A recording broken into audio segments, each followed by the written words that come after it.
Hey everyone! Hi everyone! We are back in Barcelona with our feet in the water.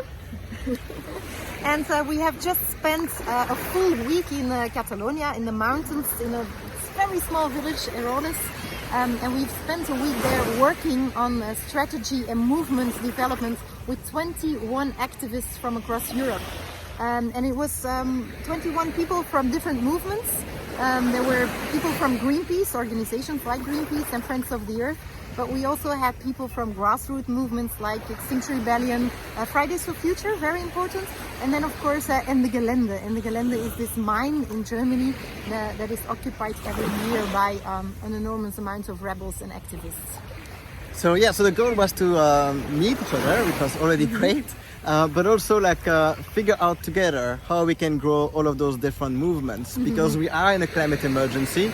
And while all of those movements had a massive impact this year in 2019, we need to do much more in 2020. Yes.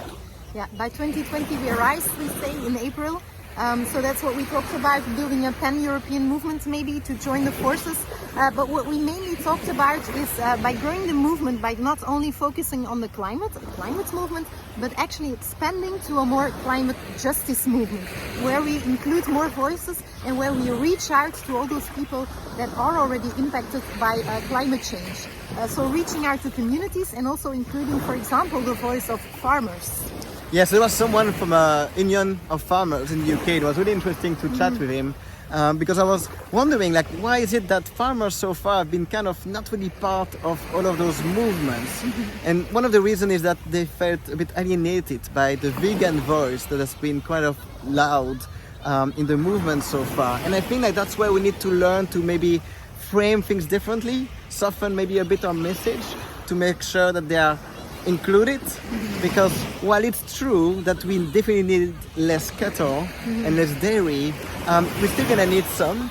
And above all, we are not against farming, right? We are against industrial farming, and we need many more farmers. People love doing farming and it's great. In fact, we need more of them, so we need to show solidarity with them. And our support, so that we can fight together and we're gonna be much stronger. Yeah, I think that was the main line in the whole week: solidarity, and living in solidarity and growing the movement in solidarity with people that have been impacted, but also with your neighbors and with local communities in your city, and of course with the global south, people that are now in the front lines of the climate change. So yeah, it was very intense, a week of strategic thinking. Jesus, that is a lot of work. But it was so inspiring.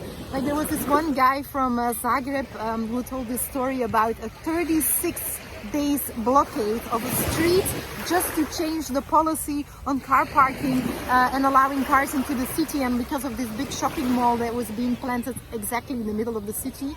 Those problems are everywhere. So that was a great and inspiring story. And if you see the art also that comes with that activism and the pictures that it shows, it was brilliant. They built a Trojan horse, right? Yes, exactly. They drove like a... How cool is that? Yeah, that's a amazing. Trojan horse into the city, 2 containers that was completely smashed by the police in the end. But anyway, it's great to hear all those stories of inspiring people from all over the world. And the basic message: activism works. It works.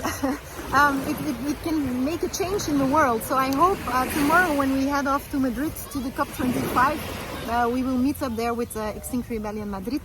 So the message really that I get personally out of all of that week is, okay, we need to grow movements, we need to reach out to more communities, include farmers, include other communities that have been impacted. And so we need more than just activists in those movements, right? So if you are teachers, doctors, workers, whatever you are, you have your place in those movements, and we need you to shape the conversation and to show solidarity with you. We need to fight for all of those different fights. They are all connected. And that's how we're going to be able to get to the next level in 2020. Climate change is going to hit us very hard, so we need to work together and we need to make those movements really successful. The life on Earth is depending on the way we can organize ourselves to fight against this together. Through all of those different projects, we are rebuilding communities. Yeah. And that's amazing. You can see the spark in the people, in the eyes of the people. We should continue to have fun while doing this.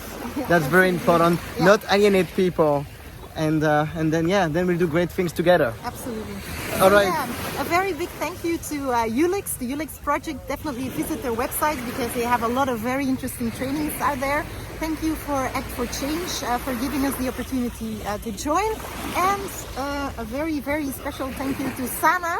Did amazing vegan food for a week. She cooked for us. She treated us like kings and queens. So it was perfect Spanish vegan food for a whole week. So a special thank you to Sana for doing that and taking care of us. Great. And all right, so we go to Madrid for the COP25 and we'll keep you posted. All right. And see you next week. See you. Bye bye.